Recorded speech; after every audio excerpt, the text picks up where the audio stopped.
अब क्या आ गया, कल मैं आपसे एक डिस्कशन किया था,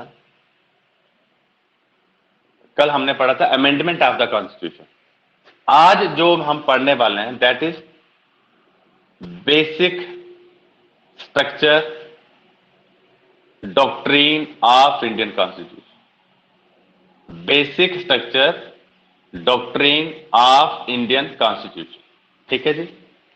मैंने आप लोगों को क्या बोला था जी, क्या बोला जी हम लोगों ने? अब तक हम लोग क्या जानते हैं, आप लोगों को पता है कि आर्टिकल 368, आर्टिकल 368 ये पावर देता है पार्लियामेंट ऑफ इंडिया को कि वो अमेंडमेंट को कैरिड आउट कर सकता है।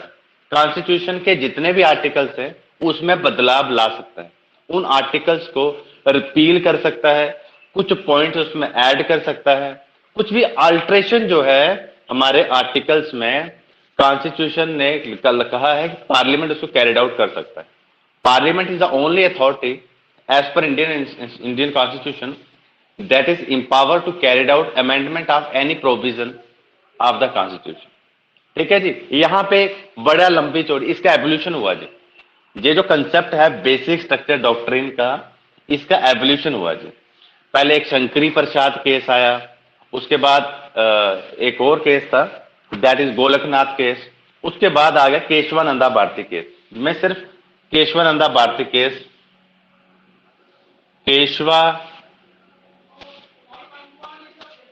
केशवानंदा भारती केस 1973 में, केशवानंदा भारती केस में 1973 में ये जजमेंट आया था जी। बेसिक स्ट्रक्चर डॉक्ट्रिन का कंसेप्ट आया था। पहले इसको लेके बात करता हूं। बेसिक स्ट्रक्चर डॉक्ट्रिन का कंसेप्ट कब आया था? केशवानंदा भारती केस में। क्या बोलता है शाबाश कि आर्टिकल 368 पावर तो देता है पार्लियामेंट को कि आप अमेंडमेंट को कैरिड आउट कर सकते हो, लेकिन वो अमेंडमेंट, वो आर्टिकल्स, समझ गए, दैट आर्टिकल्स, जब those articles which forms basic structure of the constitution, those articles की जगह लिखेंगे those provisions, those provisions which forms the basic structure of the constitution, those provisions which forms the basic structure of constitution cannot be amended by parliament of India, cannot be amended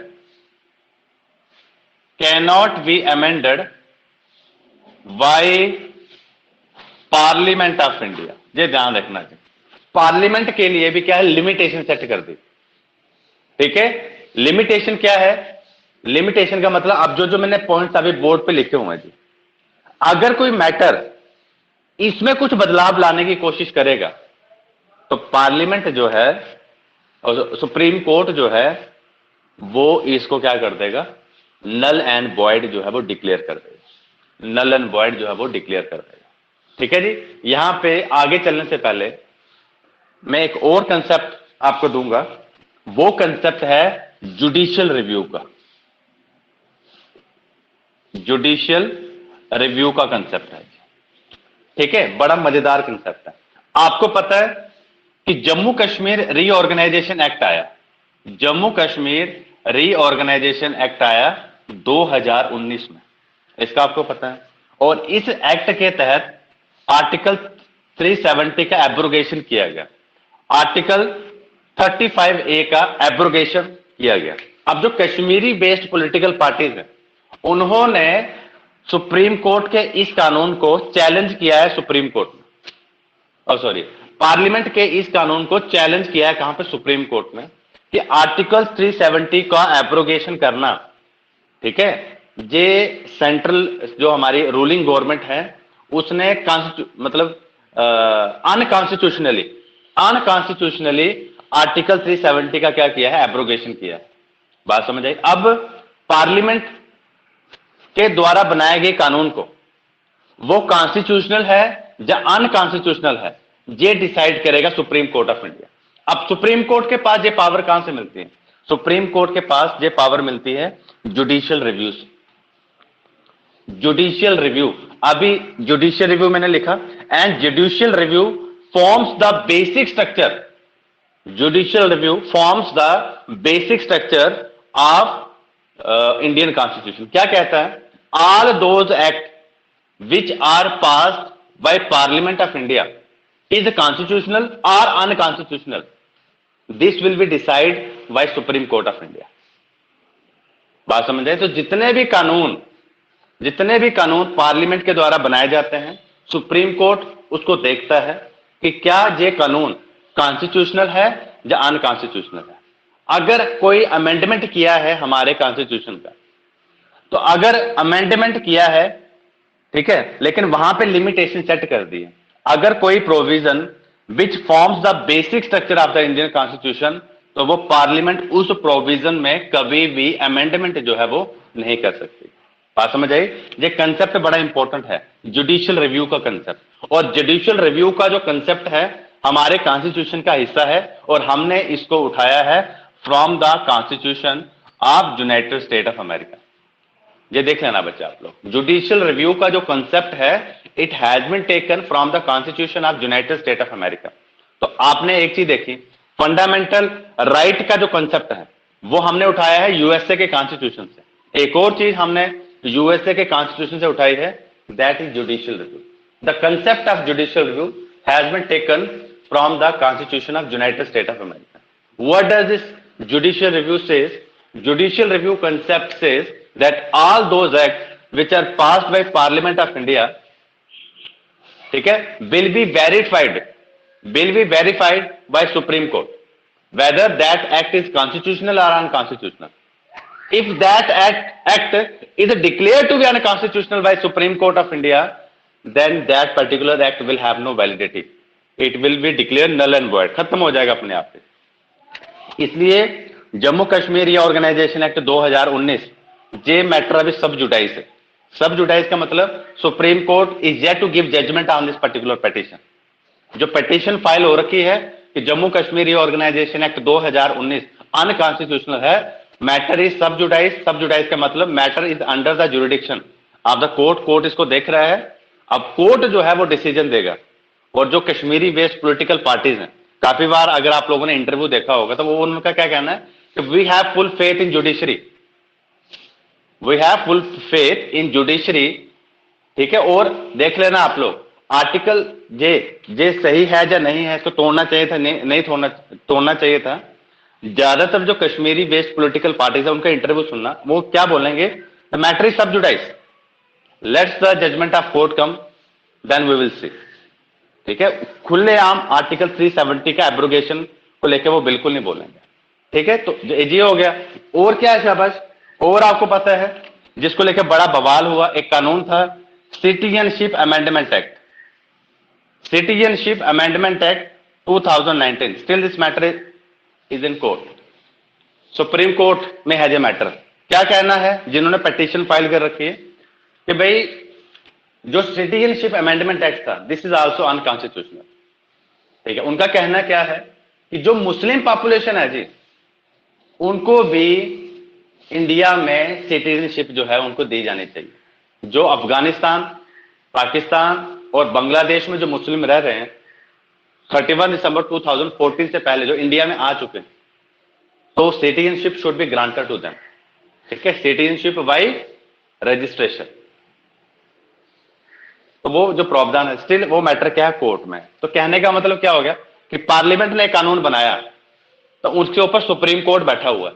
अब supreme court verify करेगा कि parliament के द्वारा बनाया हुआ कानून constitutional है या अनकॉन्स्टिट्यूशनल। तो कहने का मतलब क्या हो गया कि जो लॉ मेकिंग पावर है सो पार्लियामेंट की, that is not a supreme, that is not a supreme. समझ आ गया? सुप्रीम कोर्ट के पास पावर मिलती है अंडर जुडिशियल रिव्यू। तो judicial review it's a very potent weapon in hands of judiciary to check the functioning of legislative organ of central government, that is parliament. पहले बताओ, समझ आया? रविकांत जी समझ आया? अंजलि समझ आया मेरा पॉइंट? हाँ, तो ये लिख लेना बच्चा, आर्टिकल 360। अब क्वेश्चन यहां पे जे आता है जी, एक क्वेश्चन ये था। दूसरा पॉइंट क्या था, केशवानंदा भारती ने क्या बोला कि those provision which forms a basic structure of the constitution can not be amended by Parliament of India. पहला पॉइंट ये था। और दूसरा पॉइंट एक और मैं बात बोलूंगा, ये बड़ा इंपॉर्टेंट पॉइंट है, खास करके जो जम्मू कश्मीर सिविल सर्विस के प्रीलिम्स के हिसाब से बहुत ही इंपॉर्टेंट क्वेश्चन है कि बेसिक स्ट्रक्चर डॉक्ट्रिन किस जजमेंट में आया, केशवानंदा भारती केस में। एक और बात बोलूंगा, जुडिशियल रिव्यू का कंसेप्ट कहीं भी हमारे कॉन्स्टिट्यूशन में रिटर्न में नहीं लिखा हुआ। ये जुडिशियल रिव्यू का कंसेप्ट जो था, ये सुप्रीम कोर्ट ने खुद लाया और इस रिव्यू को मानना पड़ा। जो भी पार्लियामेंट है, वो कंसेप्ट आया Minerva Mill case 1960।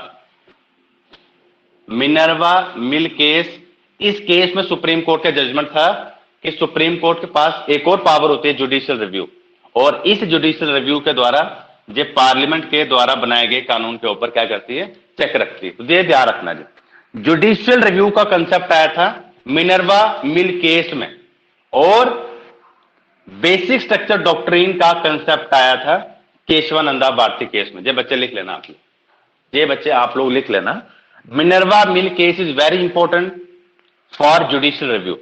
Judicial review का कंसेप्ट इसी जजमेंट में आया था सुप्रीम कोर्ट में, और बेसिक स्ट्रक्चर डॉक्ट्रिन का जो जजमेंट था वो केशवानंदा भारती केस में आया था। ये 2 पॉइंट आप लोग लिख लें। और जुडिशियल रिव्यू का कंसेप्ट कहां से लिया गया, from the constitution of United State of America. ठीक है, ये 3 बातें मैंने आपको सिखा दी। अब हम पढ़ेंगे कौन कौन से ऐसे प्रोविजन हैं जो बेसिक स्ट्रक्चर बनाते हैं, जो हमारे कॉन्स्टिट्यूशन का बेसिक स्ट्रक्चर है, फाउंडेशन है। और इस फाउंडेशन को अगर पार्लियामेंट ने चेंज करने की कोशिश की तो सुप्रीम कोर्ट उस एक्ट को नल एंड वॉइड जो है वो डिक्लेयर कर देगा। ठीक है, क्योंकि सुप्रीम कोर्ट के पास कौन सी पावर है, under power judicial review. Judicial review point समझ आ गया? बड़ा तगड़ा वेपन है जी सुप्रीम कोर्ट में, बहुत ही तगड़ा वेपन। अगर जे ना हो ना, एक और बड़ा मजेदार पॉइंट मैं आपको बताऊंगा जी, बहुत ही मजेदार पॉइंट मैं आपको बताऊंगा। अब मैं इसको साफ कर रहा हूं, अब मैं इसको साफ कर रहा हूं। तो बेसिक स्ट्रक्चर डॉक्ट्रिन का कंसेप्ट आपको समझ आ गया। तो सबसे पहला पॉइंट, कौन सा प्रोविजन जो है जो हमारे कॉन्स्टिट्यूशन का बेसिक स्ट्रक्चर बनाता है, सबसे पहले क्या आ गया, supremacy of the constitution. Constitution क्या है, supreme. Constitution, everyone is below the teenage of constitution. Constitution से ऊपर कोई नहीं है, कॉन्स्टिट्यूशन से ऊपर कोई नहीं है। कल को मान लो एक कानून बनता है जो प्राइम मिनिस्टर को एक्स्ट्रा ऑर्डिनरी पावर दे देता है कि प्राइम मिनिस्टर जो है कॉन्स्टिट्यूशन से ऊपर है। कॉन्स्टिट्यूशन के ऊपर का मतलब, प्राइम मिनिस्टर जो भी डिसीजन लेगा, it can not B challenge in court of law. It can not B challenge in court of law, what ever the decision is taken by prime minister of India. एक बड़ी मजेदार बात बताता हूं, बहुत ही मजेदार बात बताता हूं। आप लोग मुझे बताओ, इमरजेंसी कब लगी थी, नेशनल इमरजेंसी? नेशनल इमरजेंसी कब लगी थी? 1975 से लेके 77 तक, इंदिरा। बड़ा मजेदार पॉइंट है, बहुत ही मजेदार पॉइंट है। 77 तक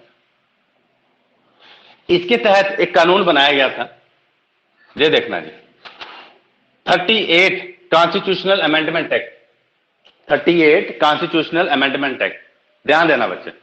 42nd अमेंडमेंट से पहले की बात, इंदिरा गांधी ने एक कानून बनाया।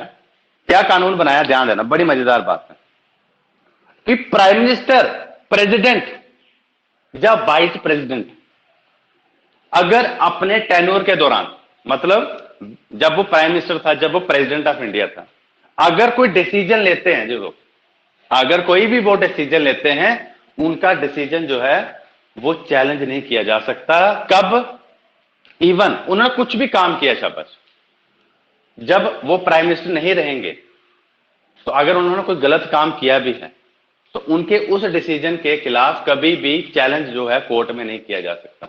मतलब एक इम्यूनिटी प्रोवाइड करने की कोशिश की एक्स्ट्रा ऑर्डिनरी इम्यूनिटी प्रोवाइड करने की कोशिश की किस पोस्ट को, प्राइम मिनिस्टर की पोस्ट को, ताकि उनको पता था कि 19 इमरजेंसी में उन्होंने, आपको पता भी होगा, जो इनका बेटा था संजय गांधी, उन्होंने क्या किया था कि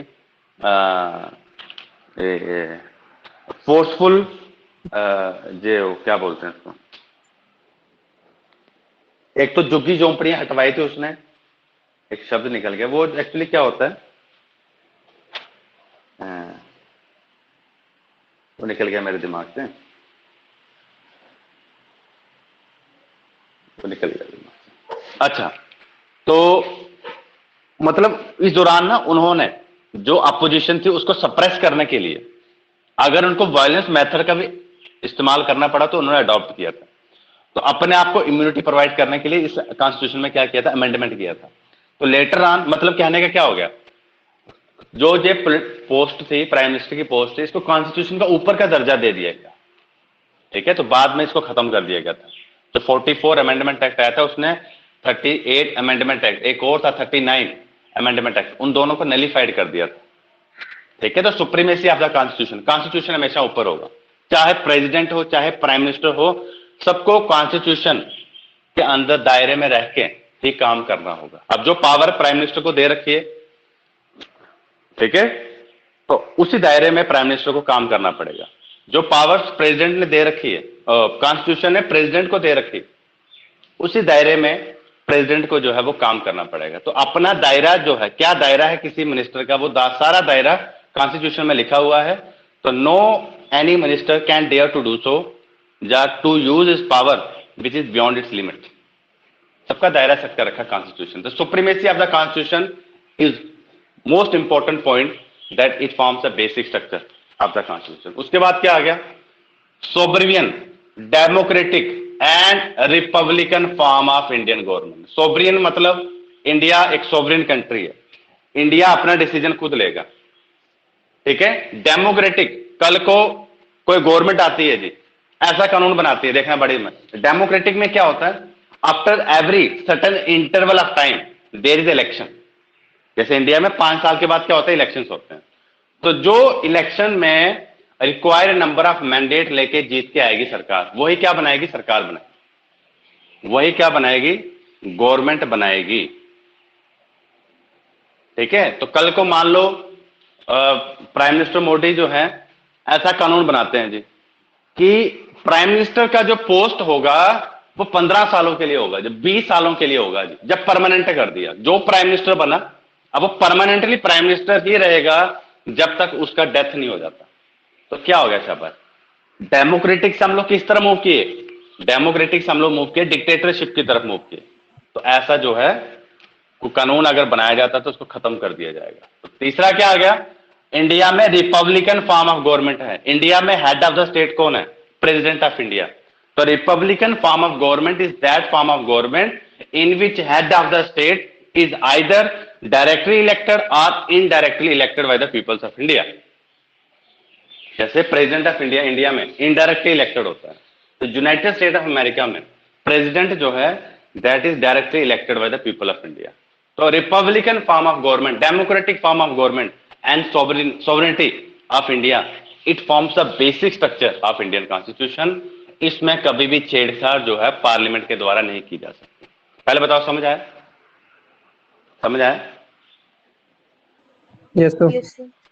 कल को मान लो जो भी रूलिंग गवर्नमेंट है, कोई भी रूलिंग गवर्नमेंट, मान लो वो इलेक्शन करवाने का विचार करते हैं 6 साल का, 7 साल का टेन्योर रखते हैं कि एक बार जो प्राइम मिनिस्टर बना वो 7 साल के लिए प्राइम मिनिस्टर बनेगा, तो वो विल बी चैलेंज, वो चैलेंज हो जाएगा डेमोक्रेट कि वो डेमोक्रेटिक फेवरेट जो हमारे कॉन्स्टिट्यूशन में लिखा है कि 5 साल के लिए इलेक्शन होगा तो 5 साल तक ही होगा जी, ठीक है। तो वो हमारा कॉन्स्टिट्यूशन का एक क्या है, बेसिक स्ट्रक्चर है, इसमें कुछ भी बदलाव नहीं किया जा सकता। कल को मान लो हमारी गवर्नमेंट, रूलिंग गवर्नमेंट एक कानून बनाती है पार्लियामेंट में कि प्रेसिडेंट ऑफ इंडिया की पोस्ट को ही खत्म कर दिया जाए, क्योंकि सारी पावरें प्राइम मिनिस्टर के पास होती हैं। तो जो प्रेसिडेंट जो होता है वो क्या होता है जी, एक रबर स्टैंप होता है, उसका काम है सिर्फ कानून बने हैं उसको साइन करना। तो कल को वो पावर उससे छीन के दे दी जाए किसको, प्राइम मिनिस्टर को। अगर कोई ऐसा बिल रूलिंग गवर्नमेंट लेके आती है तो that will be under judicial review, उसको नलीफाइड कर दिया जाएगा, because Republican form of government forms the basic structure of Indian constitution and it can not be amended, it can not be amended. Basic structure का मतलब हो गया ये वो प्रोविजन है जिसको आर्टिकल 368 के तहत कभी भी अमेंडमेंट जो है उसका कैरिड आउट नहीं किया जा सकता। उसके बाद क्या आ गया, secular character of the constitution. ये आजकल बड़ा न्यूज में चल रहा है जी, बहुत ही न्यूज में चल रहा है, पता आपको? आपको पता है कि अफगानिस्तान ने अपने आप को एक इस्लामिक कंट्री डिक्लेयर किया, Islamic Emirates of Afghanistan, right? अब इंडिया में बड़े सारे लोग हैं जी, इंडिया में बड़े सारे लोग हैं, ठीक है, वो ये कह रहे हैं कि इंडिया को एक हिंदू नेशन डिक्लेयर कर देना चाहिए, इंडिया को एक हिंदू नेशन डिक्लेयर कर देना चाहिए। रविकांत जी, ये सुन रहे हो ना आप लोग? ये सुनते हो न्यूज़पेपर में, या पढ़ते होंगे न्यूज़पेपर में या मीडिया में कि इंडिया शुड, लेकिन कभी कर ही नहीं सकते भाई, कभी कर ही नहीं सकते हम लोग उसमें हिंदू। क्यों? क्योंकि हमारे कॉन्स्टिट्यूशन में लिखा हुआ है कि secular character of the constitution.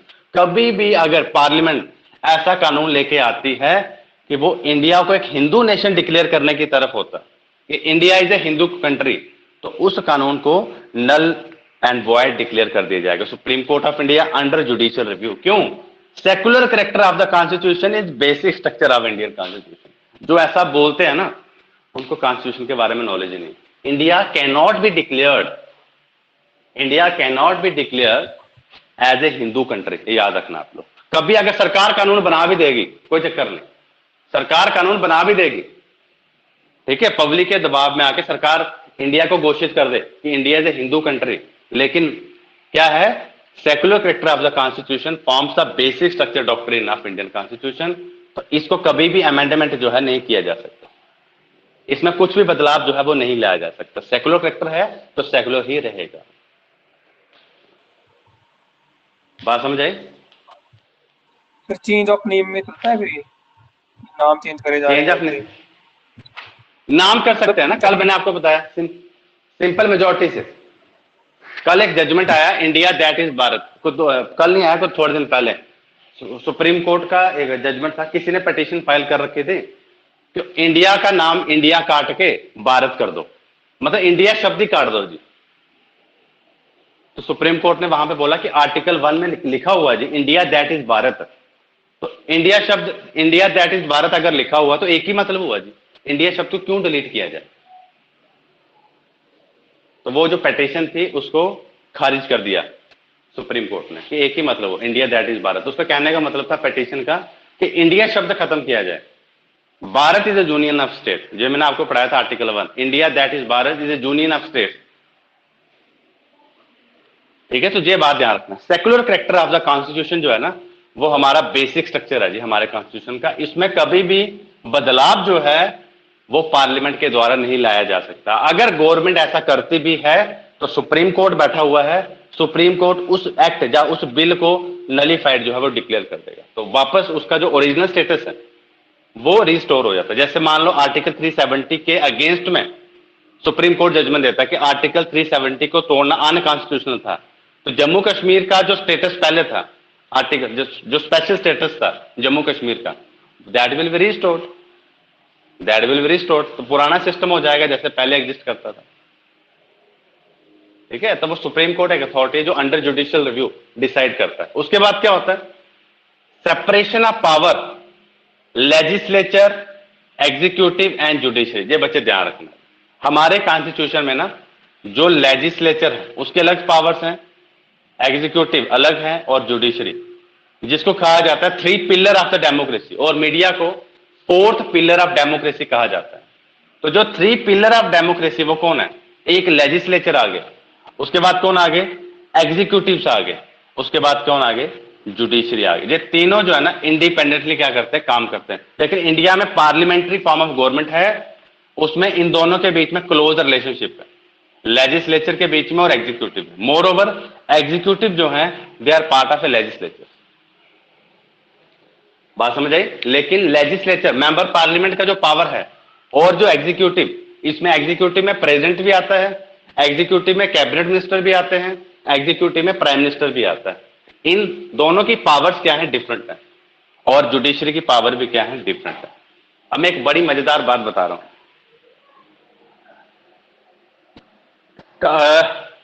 एक बिल पास हुआ था कांग्रेस के टेन्योर में, यूपीए 2 के समय पे, नेशनल जुडिशियल अकाउंटेबिलिटी कमीशन।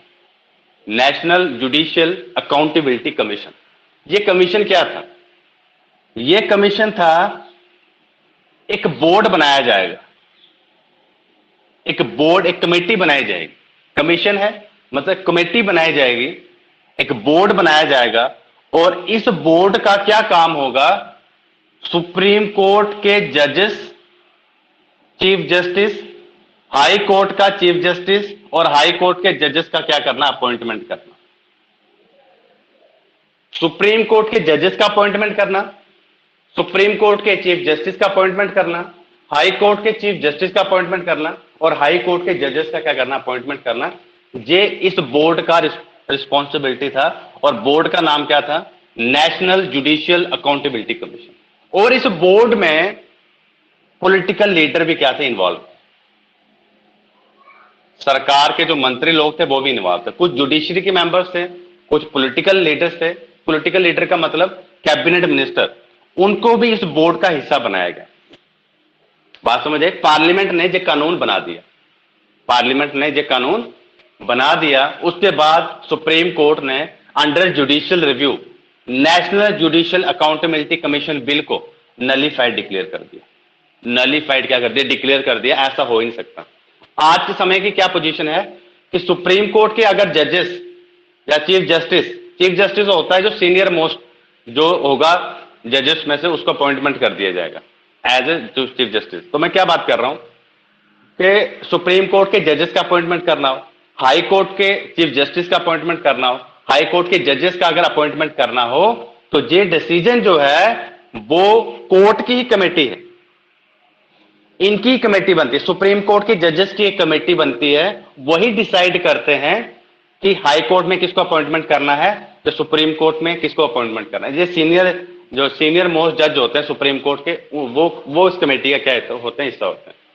तो हुआ क्या बोला कि जैसे नेशनल जुडिशियल अकाउंटेबिलिटी कमीशन आया, तो सुप्रीम कोर्ट ने अंडर जुडिशियल रिव्यू इसको नलीफाइड क्या कर दिया? डिक्लेयर कर दिया। और क्या बोला कि भाई हमारे कॉन्स्टिट्यूशन में जुडिशियल की पावर डिफरेंट है। There is separation of power between legislature, executive and judiciary. तो पॉलिटिकल लीडर्स को, एग्जीक्यूटिव्स को, कैबिनेट मिनिस्टर्स को इस बोर्ड का हिस्सा बना के आप लोग जो सेपरेशन ऑफ पावर है, इस पॉइंट के साथ क्या कर रहे हो? इंटरमिंगल कर रहे हो, इंटरफेयर क्या कर रहे हो। तो जिसको लेके जुडिशियल रिव्यू को नलीफाइड कर दिया गया। तो उसका जो जैसे अपॉइंटमेंट हो रहा है, तो जो सीनियर मोस्ट जजेस है उनकी कमेटी बनती है, वही डिसाइड करते हैं किसको अपॉइंट करना है या किसको अपॉइंट नहीं करना। तो वो स्टेटस जो था उसका रिस्टोर कर दिया गया। पहले बताओ, समझ आया? तो separation of power between legislature, executive and judiciary forms the basic structure of the constitution. उसके बाद क्या आ गया? Federal structure of the constitution. Federal structure of the constitution, कल को मान लो फेडरल स्ट्रक्चर खत्म ही कर दें, स्टेट की पावरें सारी खत्म कर दें, तो सुप्रीम कोर्ट बैठा हुआ है चेक करने के लिए। तो federal structure, character of the constitution, again it's a basic structure. Unity and integrity of the nation, again basic structure. India is a welfare state. जैसे मैंने क्या बोला, directive principle of state policy के जितने भी पॉइंट्स हैं, वो सारे के सारे पॉइंट्स क्या डिक्लेयर करते हैं? India is a welfare state. कल कहने का मतलब क्या हो गया कि इंडिया में जितना भी गरीब तबका है जी, जो पुअर सेक्शन है, जो सोशली और एजुकेशनली बैकवर्ड, और एक और क्राइटेरिया आज में इकोनॉमिकली बैकवर्ड सेक्शन, तो इनका वेलफेयर रखना। मतलब कल को मान लो क्या हो कि सरकार जितनी भी स्कीम लेके आती है, आयुष्मान भारत स्कीम, प्रधानमंत्री आवास योजना, ग्रामीण अर्बन, जल जीवन मिशन, ये सारी स्कीम खत्म कर दे, और क्या बोले कि लोग अपना डेवलपमेंट खुद से करें। लोग अपना डेवलपमेंट क्या करें? खुद से करें, सरकार को कोई रिस्पॉन्सिबिलिटी नहीं है। अगर कोई ऐसा बिल लेके सरकार आती है तो उसको भी नलीफाइड डिक्लेयर कर दिया जाएगा। क्यों? India is a welfare state. हर एक आदमी की ठीक है, वाट एवर द पोजिशन, उसका वेलफेयर ध्यान रखना हमारी सरकार का क्या है? रिस्पॉन्सिबिलिटी है। उसके बाद judicial review, again basic structure. कल को पार्लियामेंट एक कानून बनाए कि जुडिशियल रिव्यू को खत्म कर दिए, कि सुप्रीम कोर्ट के पास ये पावर ही हटा दें कि भाई हम लोग वो कभी भी पार्लियामेंट के द्वारा बनाए हुए कानून को चेक नहीं कर सकती, तो उसको नलीफाइड डिक्लेयर कर दिया जाएगा, क्योंकि जुडिशियल रिव्यू बहुत इंपॉर्टेंट पॉइंट है। उसके बाद क्या आ गया, freedom and dignity of the individual. ठीक है, जैसे आर्टिकल 21 इसमें कुछ अगर लिमिटेशन सेट करती है, ठीक है, तो सुप्रीम कोर्ट उसको नलीफाइड डिक्लेयर कर देगी। क्यों? Freedom and dignity of the individual, again it is a basic structure of Indian constitution. उसके बाद क्या आ गया, इंडिया में आपको पता है पार्लियामेंट्री फॉर्म ऑफ गवर्नमेंट है। ठीक है, तो वो आपको मैंने बताया था, parliamentary form of government is that form of government in which there is a close relationship between executive and legislature. और प्रेसिडेंशियल फॉर्म ऑफ गवर्नमेंट में क्या होता है कि executive is different from the legislature, जिसको मैंने पढ़ाया था। और रूल ऑफ लॉ, और रूल ऑफ लॉ का मतलब जैसा कानून कहता है वैसे चलेगा, कानून का राज होगा जी।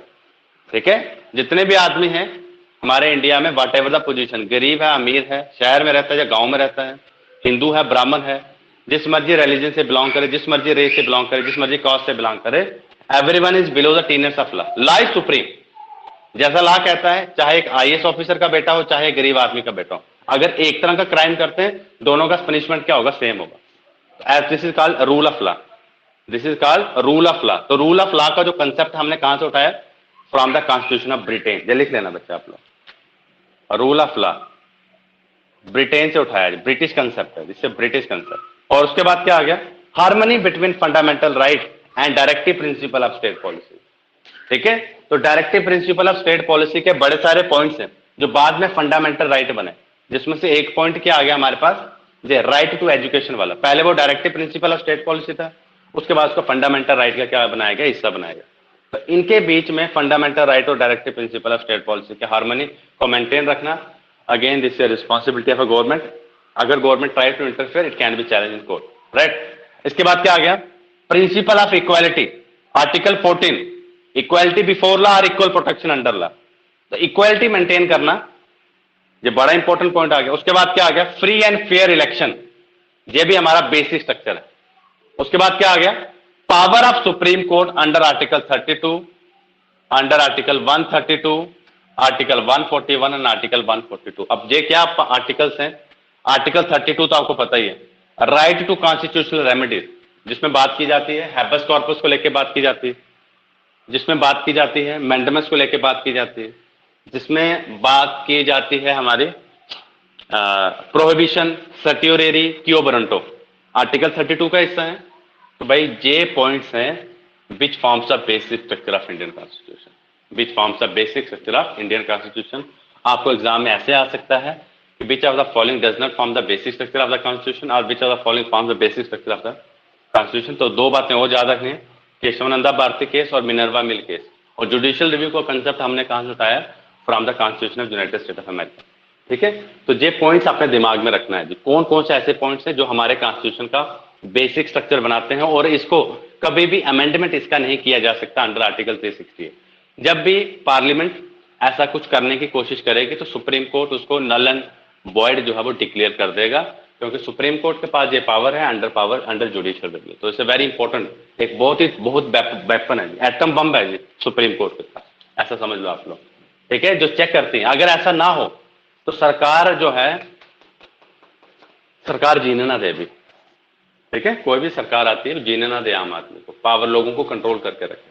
तो जुडिशियल रिव्यू बैठा हुआ है, ठीक है, सुप्रीम कोर्ट बैठा हुआ है, जो पार्लियामेंट के फंक्शनिंग को क्या करता है, चेक करता है। ठीक है, this was about basic structure doctrine of Indian constitution. अब मैं इसको साफ करूंगा, अब मैं इसको करूंगा साफ।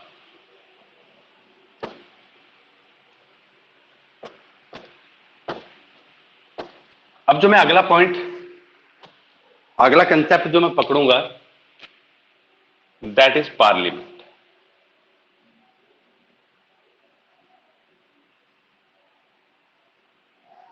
That is parliament. ठीक है, अब इंडिया की बात करें, इंडिया में आपको पता है पार्लियामेंट्री फॉर्म ऑफ गवर्नमेंट है।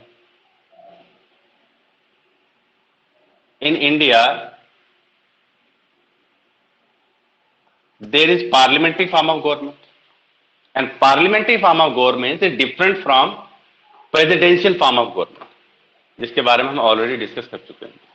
तो इंडिया में पार्लियामेंट है और पार्लियामेंट में हमारे पास दो हाउस हैं। एक क्या आ गया हमारे पास, जिसको क्या कहा जाता है, लोकसभा कहा जाता है। लोकसभा का मतलब lower house of the parliament, और दूसरा हमारे पास क्या आ गया, राज्यसभा। और राज्यसभा को क्या कहा जाता है, upper house of the parliament, upper house of the parliament, right. अब देखो जी, अब लोकसभा का जो स्ट्रेंथ है एज पर कॉन्स्टिट्यूशन, कितना स्ट्रेंथ है जी, 552। और राज्यसभा का स्ट्रेंथ कितना है, 250। ठीक है, और इसको फर्दर 550 प्लस 2, ठीक है, क्या है अभी बताता हूं। 250 में क्या हो गया, 238 प्लस 12। अब ये 12 क्या चीज है शब्द, 12 जो है वो है नॉमिनेटेड मेंबर्स। 12 जो है वो क्या है, नॉमिनेटेड मेंबर्स। और 238 कौन है शाबाश, they are the elected members. Elected members का मतलब चुने हुए लोग। तो 250 में से 238 मेंबर्स राज्यसभा के, दे आर इलेक्टेड मेंबर्स, और 12 लोग जो हैं they are the nominated members. 12 peoples are the nominated members. ध्यान रखना कौन है, अभी बात करता हूं चलेगा। और यहां पे 550 कौन है शाबाश, यहां पे 550 जो है दे आर इलेक्टेड मेंबर्स। और दो कौन है शाबाश, दो जो है they are the nominated members. ये ध्यान रखना। और इनको नॉमिनेशन कौन करेगा, इनका नॉमिनेशन जो है, नॉमिनेटेड मेंबर्स का मतलब होता है कि जो बिना इलेक्शन के डायरेक्टली प्रेसिडेंट ऑफ इंडिया इनको अपॉइंटमेंट करता है। नॉमिनेटेड मेंबर का मतलब उनको इलेक्शंस में पार्टिसिपेट करने की जरूरत नहीं है, उनका डायरेक्ट अपॉइंटमेंट हो जाएगा मेंबर पार्लियामेंट। बात समझे, एक तो मेंबर पार्लियामेंट होगा जिसको आम लोग वोट डालेंगे, तो जो ज्यादा वोट लेके जीतेगा वो मेंबर पार्लियामेंट बन जाएगा। एक दूसरी कैटेगरी आ गई जहां पे आपका डायरेक्टली अपॉइंटमेंट हो जाएगा एज ए मेंबर पार्लियामेंट। तो लोकसभा में सिर्फ दो ही लोगों का अपॉइंटमेंट किया जा सकता था, और ये दो लोग, पहले मैं बात करूंगा लोकसभा को लेकर। लोकसभा में क्या होता है, ये जो 550 लोग हैं, 550 लोग जो हैं, these are those members which are directly elected by the people. These are those members which are directly elected, which are directly elected by peoples of India. आम आदमी जो उसको वोट डालता है ना, आम आदमी का मतलब जो 18 साल या 18 साल से ऊपर, इसको वोटिंग राइट है। तो पार्लियामेंट के किस हाउस के मेंबर्स के लिए वो वोट करता है, वो लोकसभा के मेंबर्स के लिए क्या करता है, वोट डालता है। तो these are those person, these are those member which are directly elected by people of India, which are directly elected by people of India. पीछे बच्चे कितने, दो लोग। ये दो लोग कौन है, नॉमिनेटेड मेंबर्स। ये कौन है, नॉमिनेटेड मेंबर्स। ठीक है, और ये नॉमिनेटेड मेंबर्स कौन है, जो एंग्लो इंडियन कम्युनिटी से बिलोंग करते हैं। एंग्लो इंडियन कम्युनिटी के वो लोग, जब हमारा देश आजाद हुआ तो बड़े सारे अंग्रेज जो थे वो इंडिया में रह गए।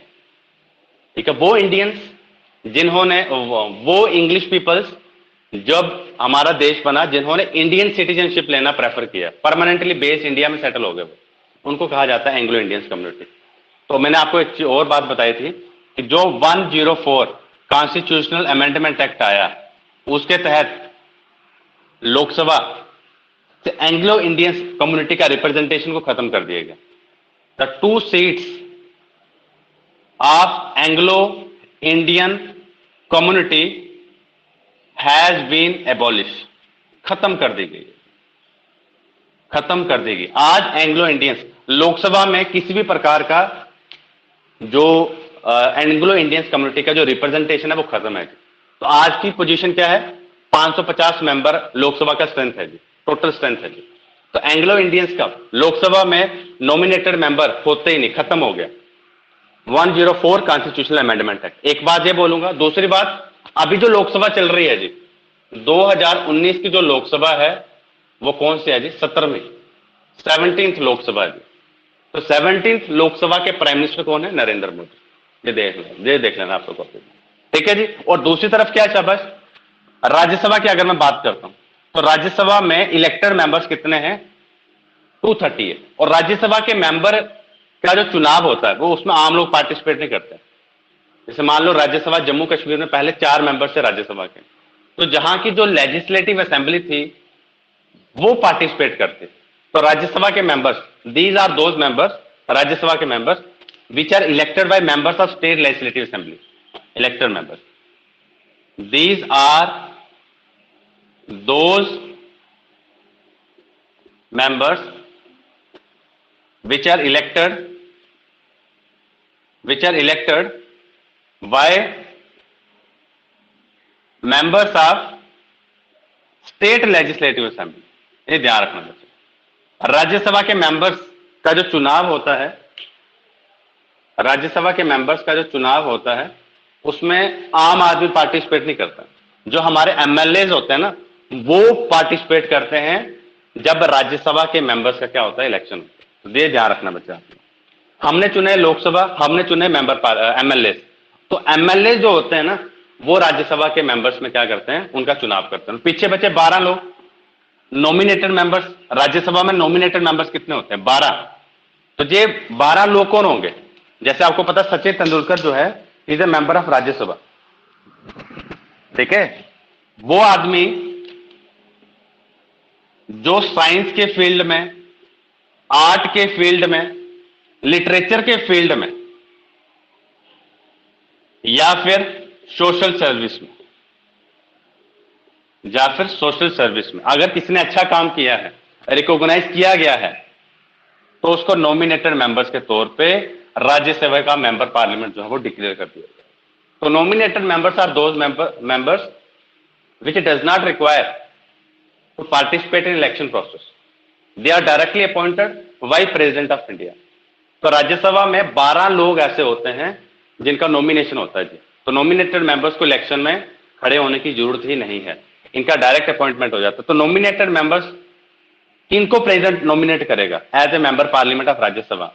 तो वो है जिन्होंने साइंस के फील्ड में अच्छा काम किया है, आर्ट के फील्ड में, जैसे सचिन तेंदुलकर को आर्ट, क्रिकेट में अच्छा खेला उन्होंने, क्रिकेट में अच्छा नाम, इंडिया का इज्जत दिया क्रिकेट में, तो उनको एज ए मेंबर पार्लियामेंट है जी। तो सिनेमा के बड़े सारे लोग होते हैं जी, बॉलीवुड के बड़े सारे लोगों को मौका मिलता है to become a member parliament. Literature के फील्ड में अगर कोई अच्छा लिखता है उसको भी ऑनर के तौर पे मेंबर पार्लियामेंट का बन जाता है। और लास्ट वन के आगे सोशल सर्विस। 4 क्राइटेरिया हैं राज्यसभा के मेंबर्स का चुनाव होता है, नॉमिनेटेड मेंबर्स का, राइट। तो नॉमिनेटेड मेंबर्स, और लोकसभा में आज के समय की जो प्रेजेंट पोजीशन है क्या है कि कोई भी मेंबर लोकसभा का आज नॉमिनेटेड मेंबर्स नहीं, जितने भी मेंबर्स होंगे वो सारे के सारे क्या होंगे? इलेक्टेड मेंबर्स होंगे लोकसभा में, ठीक है। जो 17वीं लोकसभा है उसमें तो कोई एंग्लो इंडियन कम्युनिटी है ही नहीं। तो 104 कॉन्स्टिट्यूशनल अमेंडमेंट एक्ट में एंग्लो इंडियन कम्युनिटी का जो रिप्रेजेंटेशन था दैट हैज बीन एबॉलिश, ठीक है। तो ये कुछ बैकग्राउंड मैंने आपको दी लोकसभा के बारे में, राज्यसभा के बारे में दी, और हम इसके बारे में डिस्कशन करेंगे अलग से एक टॉपिक बना के। इसके बाद एक और पार्लियामेंट का हिस्सा होता है, उसको हम लोग बोलते हैं प्रेसिडेंट। तो president is also part of parliament. ये बच्चे आप लोग देख लेना, प्रेसिडेंट ना लोकसभा का मेंबर होता है ना ही राज्यसभा का मेंबर होता है। President is not a member of either Lok Sabha और Rajya Sabha. Still president is inherent part of parliament of India. ये लिख लेना आप लोग, president is not a member of either Lok Sabha और Rajya Sabha, despite he is inherent part of Indian parliament. ये लिख लेना आप लोग, ये लिख लेना आप लोग। He is not a member of either Lok Sabha और Rajya Sabha, still he is inherent, still he is inherent part of Indian Parliament, inherent part of Indian Parliament। कैसा क्यों? क्योंकि लोकसभा जैसे 2022 आएगा तो पहली मीटिंग को एड्रेस कौन करता है? प्रेसिडेंट करता है। प्रेसिडेंट लोकसभा को खत्म भी कर सकता है डिसॉल्व भी कर सकता है। Joint sitting of the two house को कॉल कौन करता है? प्रेसिडेंट ऑफ इंडिया कॉल करता है। ये सब बातें मैं करूंगा आप लोग। तो लोकसभा की कार्यवाही में, फंक्शनिंग में प्रेसिडेंट का बहुत ही इंपॉर्टेंट रोल होता है। राज्यसभा की फंक्शनिंग में प्रेसिडेंट का बहुत ही इंपॉर्टेंट क्या होता है? रोल होता है। ठीक है, बड़ी सारी जगह पे प्रेसिडेंट जो है इनकी फंक्शनिंग में क्या करता है? इंटरफेयर करता है। तो इंटरफेयर तभी वैलिड होती है क्योंकि कॉन्स्टिट्यूशन में लिखा हो। तो कॉन्स्टिट्यूशन में ऐसा लिखा हुआ है, तो उसके बाद क्या कहा जाता है कि प्रेसिडेंट जो है, although he is not a member of Lok Sabha, he is not a member of Rajya Sabha, still he affects the functioning of these institutions. ऐसा कहा जाता है president he is inherent part of Indian parliament, he is inherent part of Indian parliament. और एक और बड़ी important बात, लोकसभा से बिल पास होगा, राज्यसभा से बिल पास होगा, तो जब तक प्रेसिडेंट उनके बिल पे अपने हस्ताक्षर नहीं करेगा, अपना कंसेंट नहीं देगा, अपना असेंट नहीं देगा, तब तक वो बिल जो है वो कभी भी एक्ट जो है वो नहीं बनेगा। Bill becomes act only when president gives his assent to that particular bill. तो बिल एक्ट तभी बनता है जब प्रेसिडेंट अपना कंसेंट देता है, अपना सिग्नेचर देता है। तो इसलिए कहा जाता है, तो ये ध्यान रखना कि हमारे पार्लियामेंट के 3 इंस्टीट्यूशंस हैं, एक आ गया लोकसभा, एक आ गया राज्यसभा और एक आ गया प्रेसिडेंट ऑफ इंडिया। ठीक है, तो बच्चे बात ध्यान रखना आप लोग कि although president is not a member of Lok Sabha Rajya Sabha, still he is inherent part of Indian parliamentary system. ठीक है, because all those bills which are pass by Lok Sabha and Rajya Sabha becomes an act only when president gives his assent to this particular bill. तो ये आप लोग लिख लेना बच्चे। ठीक है, तो पार्लियामेंट्री में लोकसभा, राज्यसभा और प्रेसिडेंट ऑफ इंडिया। तो प्रेसिडेंट तो पूरा एक टॉपिक है, इसके ऊपर पूरा एक टॉपिक है। ठीक है, इसका इलेक्शन कैसे होता है, इसके पास क्या पावर्स हैं। ठीक है, तो ये देख लेना आप लोग लोकसभा का। अच्छा, एक और बात, तो आज की जो प्रेजेंट पोजीशन क्या है, आज हमारे कितने लोकसभा में कितने मेंबर्स हैं? 543 मेंबर्स हैं जी लोकसभा में। ठीक है, 5 सीटें खाली हैं जी। इलेक्शन हुए थे 543 के लिए, तो दो हो, देखो 550 टोटल है, 543 के लिए क्या होते हैं? इलेक्शंस होते हैं। ठीक है, तो आज 543 सीट्स है हमारी लोकसभा की। ठीक है, तो राज्यसभा का 238 प्लस 12 है, तो 12 नॉमिनेटेड मेंबर्स, 238 क्या है? इसके इलेक्टेड मेंबर्स हैं। और राज्यसभा के मेंबर्स का जो इलेक्शंस होता है उसमें स्टेट के एमएलएस पार्टिसिपेट करते हैं। These are those member which are elected by members of state legislative assembly. तो अब लोकसभा को लेके और बात करूंगा, राज्यसभा को लेकर और बात करूंगा, प्रेसिडेंट को लेकर तो डिस्कशन करना ही करना। तो ये सब हमारी डिस्कशन होगी हमारी अगले लेक्चर में। ठीक है, तो इसके साथ में क्लास खत्म करता हूं आज की। ठीक है, thank you very much. Thank you sir.